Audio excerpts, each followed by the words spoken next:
اطاعت کیا ہے؟ خوشی سے کسی کی بات ماننا. ہم سب اپنے دلوں کا جائزہ لیں کہ اللہ کی بات سن کر، اللہ کا حکم سن کر ہمارا رویہ کیا ہوتا ہے، ہم سب کیا کرتے ہیں. مثلا دن میں 5 بار اذان کی آواز آتی ہے. الحمدللہ مسلمان اور مسلمان ملک میں رہتے ہیں اور کسی جگہ مسجدوں کی کمی نہیں. کہیں بھی چلے جائیں ہر جگہ مسجد ہے، ہر جگہ اذانوں کی آواز ہر گھر میں پہنچتی. اور اب تو مسجدوں کے علاوہ اور بھی ذریعہ اذانیں سننے کے. اذان کیا ہے؟ حی علی الصلاۃ، حی علی الفلاح، اور نماز کی طرف، اور کامیابی کی طرف. گویا نماز کامیابی، سکسیسفل لائف کی ایک کال ہے. کامیاب ہونا چاہتے تو آؤ، آ جاؤ ادھر کو آؤ، مسجد کی طرف آؤ. لیکن ہم میں سے کتنے مسلمان گھرانے ایسے ہیں کہ جن میں سے مرد حضرات مسجد جاتے ہیں اور نماز کے وقت واقعی وہ سب کام چھوڑ دیں اور مسجد کا رخ کریں.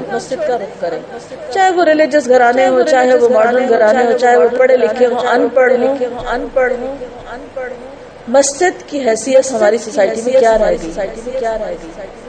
وہ عبادت کے گھر سے زیادہ سیاست کا گھر، اور سیاست کے گھر سے زیادہ اب بہت سے مسائل اور بعض اوقات اور دہشت گردی کا سمبل قرار پا گئی.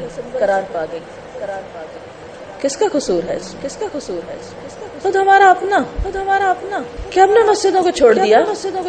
ہم نے ان کی نگرانی نہیں کی، ہم نے ان کی حفاظت نہیں کی، ہم نے ان کی آبادی نہیں کی، ان کی بسایا نہیں، اور بس چند مخصوص لوگوں کے حوالے اور ان کی مرضی کے اوپر چھوڑ دیا کہ وہ جو جی چاہے کریں.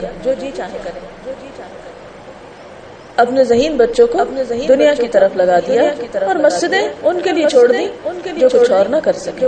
موسٹلی زیادہ تر حال یہی ہے. بہرحال وہ تو ایک الگ قصہ ہے، اس سے تو غرض نہیں مجھے اس وقت. لیکن ہمیں تو ہر ایک کو اپنے آپ کے بارے میں سوچنا چاہیے کہ آپ سب اپنے آس پاس، اپنے باپ، اپنے شوہر، اپنے بیٹوں، اپنے بھائیوں کو دیکھ سکتے ہیں کہ ان میں سے کتنے % لوگ حی علی الفلاح کی کال کا جواب دیتے ہیں. جب دن میں 5 دفعہ بلایا جاتا ہے آؤ کامیابی کی طرف، اور سمجھ نہیں آتی کس چیز کی طرف بلایا جا رہا ہے. اور اگر کوئی چل بھی پڑتا تو اس کو بھی نہیں پتا ہوتا بعض اوقات وہ کدھر جا رہا ہے اور کیوں جا رہا ہے. جیسے ہم بعض اوقات ایسا ہوتا ہے نا کہ نیند سے جاگتے ہیں نا تو کیسے ہوتا ہے آدھے نیند میں ہی ہوتے ہیں. اس وقت کی جو نماز ہوتی ہے نا وہ اسی طرح کی ہوتی ہے جیسے سوئے ہوئے نماز پڑھیں. نماز میں بھی کہتے ہیں ہم خشوع کے لیے آنکھیں بند کر رہے ہیں، وہاں بھی آرام کرنے لگتے ہیں. تو یہی حال ہوتا ہے کہ کچھ لوگ مسجدوں کو جاتے بھی ہیں تو آدھے سوئے ہوئے جاتے ہیں. نہیں پتا کیوں جا رہے ہیں اور نہیں پتا وہاں کرنا کیا ہے، اور پھر وہاں سے اٹھ کے آگے بس بات ختم. پھر آپ دیکھیے یہ صرف ایک مثال ہے اطیع اللہ، کیونکہ نماز سب سے پہلا حکم ہے اللہ. شیطان نے کیا کیا؟ سجدے سے انکار کیا اور وہاں سے بات بگڑی، اور وہ سجدہ اللہ کو نہیں تھا بندے کو تھا. تو اگر شیطان اس لیے مجرم ہے کہ اس نے اللہ کے حکم سے بندے کو سجدہ نہیں کیا تو وہ انسان کیا شیطان کے پیروکار نہیں ہے جو اللہ کے حکم سے اللہ کے سجدے کے لیے حاضر نہیں ہوتے اور اس وقت یا سوئے رہتے ہیں یا دنیا کے اور کام کرے رہتے ہیں؟ یہ کوئی معمولی جرم جب ہم ہر روز 5 دفعہ اللہ کی نافرمانی کریں. پھر ہم چاہیں ہمارے بچوں کی اچھی تربیت ہو جائے اور وہ ہمارے وفادار ہو جائیں اور وہ ہمارے لیے بڑے مہربان ہو جائیں اور ہمارے لیے صدقہ جاریہ بنے اور وہ سیدھی راہ پہ چلیں اور وہ بگڑے ہوئے کام نہ کریں. ان سے پہلے ہمیں خود اپنے بارے میں سوچنا ہے کہ ہم کتنے اپنے رب کے جس نے ہمیں سب کچھ دیا اس کے کتنے وفادار ہیں. اور بچوں کو ہم نے کیا دیا؟ صرف پیدا کر دیا، کچھ کھلا پلا دیا، کچھ تکلیفیں ان کے لیے اٹھائی اور ان کی دنیا کی کامیابی کی دعائیں کی اور ان کے لیے کچھ خواب دیکھ لیے اور اس کے بعد ان پر اپنا بہت بڑا حق سمجھتے ہیں. اور اگر وہ ہماری بات نہ مانے یا ہماری مرضی کے مطابق نہ چلنے کے بہت زیادہ اپسیٹ ہوتے ہیں اور بہت ہم سمجھتے کہ ہم سے زیادہ کوئی مظلوم ہی نہیں. کہ ہمارے بچے ہماری بات نہیں سن رہے، یا یہ کہ ہماری مرضی کے مطابق زندگی نہیں بسر کرنا چاہتے، یہ بہت سی خرابیوں میں ملوث ہو رہے ہیں۔